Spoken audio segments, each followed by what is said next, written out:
Hi friend, welcome to R academy.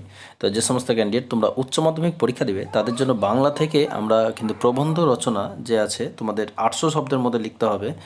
সেখানে মোটামুটি তোমাদের মান আছে 10 নম্বর। এই 10 নম্বরের প্রশ্ন একটাই থাকবে, তোমাদের একটাই করতে হবে, বেশ কয়েকটা দেওয়া থাকবে। তো সেখান থেকে তোমাদের যেটা মোস্ট ইম্পর্ট্যান্ট হবে সেটা তোমরা কিন্তু করবে, ঠিক আছে? তো আমরা এখানে কিছু সাজেশন পেয়েছি, সেই সাজেশনগুলো তোমাদেরকে দেখাবো যে আরও কয়েকটা আছে। এই রচনাগুলো মোটামুটি করলে এখান থেকে তোমরা কিন্তু কমন পেয়ে যাবে, ঠিক আছে? তো যারা নতুন আছে অবশ্যই চ্যানেলটিকে সাবস্ক্রাইব করে দিবে, আর ভিডিও নিচে ডিসক্রিপশনে টেলিগ্রাম চ্যানেল আছে, সেখানে তোমরা যুক্ত হয়ে থাকবে, তাহলে আমরা সেখানে কিন্তু সাজেশন দিয়ে রাখবো। তো চলো, আমাদের প্রথম প্রশ্ন যেটা আছে প্রবন্ধ রচনা, 1 নম্বর হচ্ছে ছাত্র জীবন। এই ছাত্র জীবন খুব ভেরি ইম্পর্টেন্ট বলা যায়, ঠিক আছে? তারপরে দেখো 2 নম্বর হচ্ছে বাংলা বইয়ের দুঃখ, ঠিক আছে? বাংলা বইয়ের দুঃখ। তারপর 3 নম্বর আছে জীবিকার আদর্শ স্থান বিদেশ। তারপর 4 নম্বর আছে বিশ্ব উষ্ণায়ন।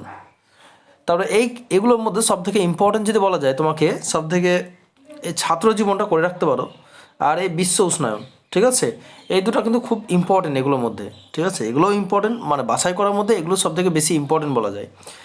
তারপরে দেখো বিতর্ক বলছে কৃষি নয় শিল্প হওয়া উচিত রাষ্ট্র অগ্রাধিকারী বিষয়, অগ্রাধিকারের বিষয়, ঠিক আছে? বিতর্ক কৃষি নয় শিল্প হওয়া উচিত, এই যে জিনিসটা আছে সেগুলো কিন্তু তোমাদেরকে একটুই করতে হবে, দেখতে হবে, ঠিক আছে? তারপরে কিছু আরও কয়েকটা আছে, তোমরা দেখে রাখতে পারো এগুলো, ঠিক আছে? তো এখানে দেখো তো বিতর্ক আছে, বিতর্ক ফেসবুক আশীর্বাদ, ঠিক আছে? আশীর্বাদ অভিশাপ, এগুলো একটা বিতর্ক থাকতে পারে। তারপরে দেখো ভারতের এক মিলন মেলা। তারপরে 8 নম্বর দেখো বাংলার উৎসব। 9 নম্বর দেখো ঈশ্বরচন্দ্র বিদ্যাসাগর। তারপর 10 নম্বর আছে শিক্ষা বিস্তারের মাধ্যম। এগুলোর মধ্যে সবথেকে ইম্পর্টেন্ট কোনটা, তোমরা কোনটা করলে সবথেকে বেস্ট হবে? এখানে বাংলার উৎসবটা একটা রাখতে পারো তুমি হাতে, ঠিক আছে? তারপরে ভারত এক মিলন মেলা, এই খুব ইম্পর্টেন্ট এই দুটো। এখানে একটা দেখতে পারো ঈশ্বরচন্দ্র বিদ্যাসাগর, ঠিক আছে? এটা রাখতে পারো।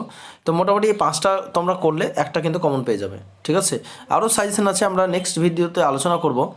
তো যারা নতুন আছে অবশ্যই চ্যানেলটিকে সাবস্ক্রাইব করে দিবে, একটু বন্ধুদের মধ্যে শেয়ার করে দিবে। তো আমাদের এই প্রবন্ধ রচনাতে এই কয়েকটা করলেই তোমাদের কিন্তু 100% তোমরা এখান থেকে কিন্তু কমন পেয়ে যাবে। তোমাদের এই প্রবন্ধ রচনাতে 10 নম্বরের প্রশ্ন তোমাদের 800টা শব্দের মধ্যে লিখতে হবে, ঠিক আছে? তো চলো, আজকের ভিডিওটা এই পর্যন্তই, ধন্যবাদ।